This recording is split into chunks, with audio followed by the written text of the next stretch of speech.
So new research has emerged to perhaps suggest that training to failure is better for muscle growth. Let's examine. The first thing I noticed when reading through this paper is that there are a large number of red flags that would lead me to taking its findings with a grain of salt. First, it includes studies that are in a preprint repository or as a master's or PhD thesis, i.e. studies that are not peer-reviewed or not as highly scrutinized as normal peer-reviewed published papers. Speaking of peer review, this study itself is not peer-reviewed and is still in preprint. Next, if you look at the methodology, the study found that there was an incredible degree of heterogeneity between studies, so they essentially made up a bunch of equations based off of non-validated assumptions in order to similarly quantify the findings of all the studies. The study itself even says that the accuracy of these estimations are unknown, so they're just making it up. Some of these assumptions seem to kind of make sense, but others, such as one study where they assumed that if a certain participant performed 10 repetitions and hit failure with a given load, and another participant performed 5 repetitions with that given load, then the other participant who only performed 5 repetitions must have been exactly 5 reps away from failure.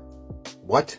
If you also read the study's own limitations and considerations section, there's a whole host of other things that the study does not account for or simply assumes, such as averaging RIR values across all sets instead of taking into consideration individual set RIR, zero consideration for individual study participants' outcomes, and the slicing and dicing of data in so many non-validated ways that it calls into question the conclusions of their very own paper. I also want to note that this paper volume equated studies, and we know that being able to do a higher volume leads to more muscle growth, but if you train to failure, it reduces the amount of volume that you'll be able to do. Also, most of the studies included here are very short term, with the average length only being around 8 weeks, and the way that this paper looks at muscle hypertrophy simply as how close are you to failure with equal volume is a gross oversimplification of how hypertrophy actually works. Other meta-analyses that don't make up such wonky equations seem to show no advantage to training to failure, like this most recent 2022 meta-analysis by Refalo, Helms, Trexler et al., which shows that there is no data to support the hypothesis that training to failure produces greater hypertrophy results. Granted, this is just my observations as a layman spending about 2 hours reading through this paper. My sense is that this guy in the initial video didn't even read the paper and is just overselling it based off of his own personal biases. The study itself even concludes with the statement, researchers and practitioners should be cautious interpreting the findings of the present analysis, as proximity to failure was estimated and its accuracy cannot be confirmed.